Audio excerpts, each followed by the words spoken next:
Mal som 20 rokov, keď som sa stal riaditeľom schátraných kúpeľov. Otec ich prenajal od grófa Erdédyho a mama sa na ňo za to hnevala. Vraj kúpele neprinesú Winterovcom ani bohatstvo, ani slávu. A mala pravdu.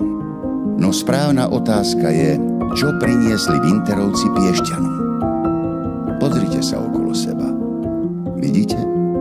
Tak poďte, trochu sa poprechádzame a poviem vám, ako to celé bolo.